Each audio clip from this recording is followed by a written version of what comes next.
Hi friends, ഇന്ന് ഞാനിവിടെ എങ്ങനെയാണ് നമുക്കൊരു കൃഷി ലാഭകരമാക്കുക കുറിച്ചുള്ളൊരു ചെറിയ ടിപ്സാണ്. അപ്പോൾ നമുക്ക് ചീരകൃഷിയാണ്. ഈ ചീരകൃഷി നമുക്ക് ഏറ്റവും ലാഭകരമായി ചെയ്യാവുന്ന ഒരു കൃഷിയാണ്. നമുക്ക് കുറഞ്ഞ ചിലവിൽ കൂടുതൽ ലാഭം ഉണ്ടാക്കാൻ പറ്റാവുന്ന ഒരു കൃഷിയാണ് ചീരകൃഷി എന്ന് പറയുന്നത്. ഇപ്പോൾ ഇവിടെ ഞങ്ങളൊരു 10 സെൻറ്റിൽ നമ്മൾ വാഴക്കൃഷിയോടുകൂടി തന്നെ ചെയ്തിരിക്കുന്നതാണ്. അപ്പോൾ ഈ ഒരു മാസം ഞങ്ങൾ ജാനുവരി ഒരു മിഡോടുകൂടി ഞങ്ങൾ ചീര കൃഷി ചെയ്തു. ഒരു ഫെബ്രുവരി അവസാനമാകുമ്പോഴേക്കും ചീരയെല്ലാം തീർന്നു. അപ്പോൾ ഞങ്ങൾക്ക് ഏകദേശം 10 സെൻറ്റ് എന്ന് പറയാം. 10 സെൻറ്റിൽ നമുക്ക് കൃഷി ചെയ്തിട്ട് ഒരു 6,000-6,500 രൂപയ്ക്ക് നമുക്ക് ചീര ഇവിടെ തന്നെയാണ് നമ്മൾ വിറ്റത്. നമ്മൾ ഈ ലോക്കൽ ആൾക്കാർ തന്നെയാണ് നമ്മൾ ചീര വിറ്റത്. അപ്പോൾ ചീര കൃഷി എന്തുകൊണ്ടും ഒരു ലാഭകരമായ കൃഷിയാണെന്ന് പറയാം. അപ്പോൾ നമുക്ക് ചില കാര്യങ്ങൾ ശ്രദ്ധിക്കേണ്ടിയിരിക്കുന്നു. അതായത് ചീര കൃഷി ചെയ്യുന്ന സമയത്ത് നമ്മൾ ആദ്യം തന്നെ അതിൻ്റെ വിത്താണ്. അപ്പോൾ വിത്ത് സെലക്ട് ചെയ്യുമ്പോൾ ഏറ്റവും അത്യുൽപാദന ശേഷിയുള്ള വിത്തുകൾ നമുക്ക് തിരഞ്ഞെടുക്കാൻ നോക്കുക. ഞങ്ങളിവിടെ സെലക്ട് ചെയ്ത അരുൺ എന്ന് പറഞ്ഞ ചീര വിത്താണ്. കേരള കാർഷികശാല തൃശ്ശൂരിൽ നിന്ന് മേടിച്ചതാണ്. അപ്പോൾ ഒരു 1/4 കിലോ ഒരു 100 ഗ്രാമും അതിന് 175 രൂപയായി. അപ്പോൾ അതിന് എന്താ ബെനിഫിറ്റ് എന്ന് വെച്ച് കഴിഞ്ഞാൽ അതിനൊന്നും പുള്ളിക്കുത്ത് രോഗങ്ങളോ അങ്ങനെ പുഴുക്കളോ അങ്ങനെ ഒന്നും ശല്യം വന്നിട്ടില്ല. പിന്നെ നമ്മൾ ശാസ്ത്രീയമായി തന്നെ കൃഷി ചെയ്യാൻ നോക്കുക. അതായത് നമ്മൾ രാസവളം ഉപയോഗിക്കാതിരിക്കുക. അതുപോലെ തന്നെ ശാസ്ത്രീയമായിട്ട് കൃഷി ചെയ്യാന്ന് വെച്ച് കഴിഞ്ഞാൽ നമ്മൾ ആ സ്റ്റെപ്പ് കൃഷിയിൽ പറഞ്ഞിരിക്കുന്ന ആ സ്റ്റെപ്പ് ഫോളോ ചെയ്യാം. അപ്പോൾ നമ്മൾ പിന്നെ അതുപോലെ തന്നെ ഡെയിലി വാട്ടറിങ് അതെല്ലാം നോക്കിക്കഴിഞ്ഞാൽ ചീരക്ക് നല്ല സമ്പുഷ്ടി ഉണ്ടാവും. അതുപോലെ തന്നെ ചീരകൃഷി ലാഭകരമായ ബിസിനസ് ആക്കാവുന്നതാണ്. അപ്പോൾ നിങ്ങളെല്ലാവരും ചീരകൃഷി ചെയ്യുന്ന സമയത്ത് വെള്ളം ഒരു ഇമ്പോർട്ടൻ്റ് ആണ്. എന്താ വെച്ച് കഴിഞ്ഞാൽ ഇതിന് രാവിലെയും വൈകുന്നേരം ഇത് ചൂട് സമയമാണ്. ജാനുവരി ഫെബ്രുവരി എന്നൊക്കെ പറഞ്ഞാൽ ഒരു വേനൽക്കാലമാണ്. അപ്പോൾ നമുക്കതിന് മാക്സിമം വെള്ളം കൊടുക്കണം. ഞങ്ങളിപ്പോൾ രാവിലെയും വൈകുന്നേരവും നമ്മൾ വെള്ളം ഒഴിച്ചു കൊടുക്കാറുണ്ട്. അപ്പോൾ അതൊരു ശ്രദ്ധിക്കേണ്ടതാണ്. പിന്നെ ഇതെല്ലാം ഒരു മാസം മതി. ഒരു മാസം ആകുമ്പോഴേക്കും ഇത് നല്ല വിൽക്കാവുന്ന രീതിയിലാവും. അപ്പോൾ വെയിലും അത്യാവശ്യമാണ്. തണുത്ത് ചീര അധികം വളരില്ല. അപ്പോൾ വെയിലും അത്യാവശ്യമാണ്.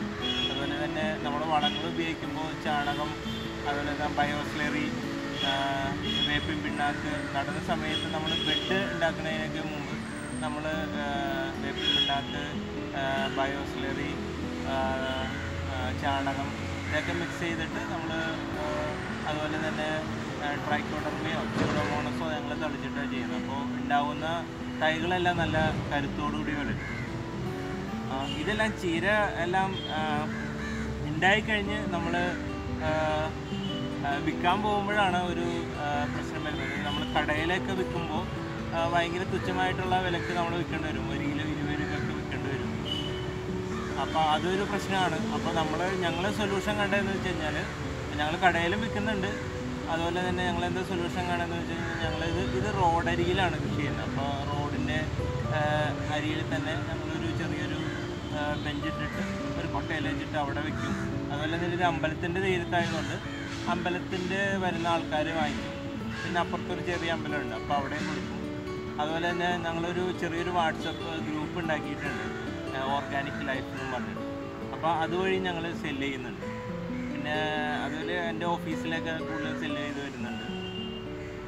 അപ്പോൾ നമ്മൾ ഇങ്ങനെ കൃഷി ചെയ്താൽ നമ്മളത് വ്യവസായമായ നമ്മൾ കടയിലെത്തിക്കുമ്പോൾ ഇങ്ങനത്തെ ചെറിയ പ്രശ്നമുണ്ട്. അപ്പോൾ നമ്മൾ മലയാറ്റൂരൊരു ടീം ഇങ്ങനെ ചീര വൻ രീതിയിൽ കൃഷി ചെയ്യുന്നുണ്ട്.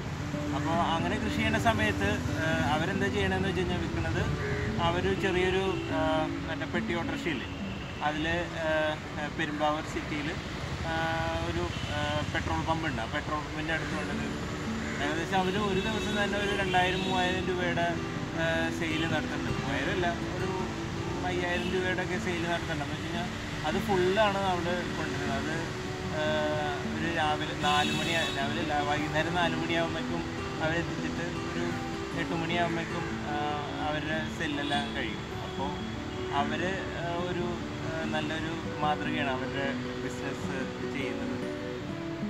അതുപോലെ തന്നെ ഇപ്പോൾ നമ്മൾ ശ്രദ്ധിക്കേണ്ടതെന്ന് വെച്ച് കഴിഞ്ഞാൽ കൂടുതലും ഈ കൃഷി ചെയ്തിട്ട് ചീരകൾ നമ്മൾ ഇങ്ങനെ ഫ്ലാറ്റുകളൊക്കെ ഉള്ള ഏരിയ ആണെങ്കിൽ കാക്കനാട് ഏരിയ, അപ്പോൾ അങ്ങനെയൊക്കെയാണ് നമ്മൾ ഓർഗാനിക്കായിട്ടാണ് കൃഷി ചെയ്യുന്നതെങ്കിൽ നമ്മൾ അവിടെ കുറച്ച് ഗ്രൂപ്പുകളൊക്കെ ഉണ്ട്. അപ്പോൾ അവിടെ സെല്ല് നടത്തുകയാണെങ്കിൽ നമുക്ക് ഓർഗാനിക് പ്രൊഡക്റ്റ് ആയതുകൊണ്ട് നമുക്ക് അതിനുള്ള നല്ല വില കിട്ടും. അപ്പോൾ അങ്ങനെ കുറച്ച് കാര്യങ്ങൾ നമ്മൾ ചീര കൃഷി ചെയ്യുന്ന സമയത്തും അതുപോലെ തന്നെ ഇത് വ്യവസായ കൃഷി ചെയ്യുന്ന സമയത്തും നമുക്ക് ഇതിനോട് പ്രോഫിറ്റ് ഉണ്ടെങ്കിൽ ഇങ്ങനെ കുറേ കാര്യങ്ങൾ ചെയ്യണം. കൃഷി നല്ല രീതിയിൽ നല്ല തുടുപ്പോടുള്ള ചീര നമ്മൾ ഉൽപ്പാദിപ്പിക്കണം. ചീര കണ്ടാൽ വാങ്ങാൻ തോന്നുന്ന രീതിയിലുള്ള ചീരകളായിരിക്കും. പിന്നെ വേറൊരു കാര്യം ശ്രദ്ധിക്കണമെന്ന് വെച്ച് കഴിഞ്ഞാൽ ചീര ഒരു ഒന്നൊന്നര മാസം വരെ നമുക്കിത് സെയിൽ ചെയ്യാമെന്ന് വെച്ച് കഴിഞ്ഞാൽ 1.5 മാസം കഴിഞ്ഞ് കഴിഞ്ഞാൽ ഇതിൻ്റെ പൂ ഇടാൻ തുടങ്ങും. പൂ ഇട്ട് കഴിഞ്ഞാൽ തണ്ടിന് മൂപ്പ് വരും എന്നാണ്. അപ്പോൾ അങ്ങനെയുള്ള ചീരകൾ ആൾക്കാർ വാങ്ങിക്കുന്നത് കുറവായിരിക്കും. അപ്പോൾ നമ്മൾ അതിനുള്ളിൽ 1.5 മാസത്തിനുള്ളിൽ നമ്മൾ ചീര എന്തായാലും സെയിൽ നടത്തും, അല്ലെങ്കിൽ അത് ഭയങ്കര ബുദ്ധിമുട്ടായിരിക്കും.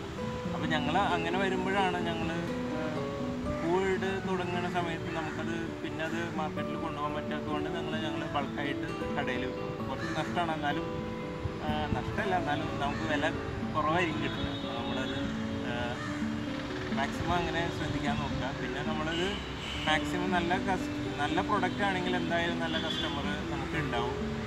അപ്പോൾ ഞങ്ങളുടെ ഇവിടെ എന്തായാലും ഇത് സെല്ല് ചെയ്ത് പോകുന്നുണ്ട്. അപ്പോൾ ചീര എന്തായാലും ലാഭകരമായ കൃഷിയാണ്. അപ്പോൾ ഞങ്ങൾക്കിപ്പോൾ ഒരു 10 സെൻറ്റിൽ ഒരു 6,000-6,500 രൂപ കിട്ടിയെന്ന് പറഞ്ഞു കഴിഞ്ഞാൽ നമ്മളിവിടെ വാഴയാണ് കൃഷി ചെയ്യുന്നത്. അപ്പോൾ അതിൻ്റെ ഇടവിളയായിട്ടാണ് ഈ ചീര കൃഷി ചെയ്തിരിക്കുന്നത്. അപ്പോൾ വാഴ നനക്കുന്ന സമയത്ത് ഞങ്ങൾ ചീര നനയ്ക്കുന്നുണ്ട്. അപ്പോൾ ഇത് ഫുള്ളായിട്ട് ചെയ്യാതാണെങ്കിൽ നമ്മളിങ്ങനെ കുറച്ച്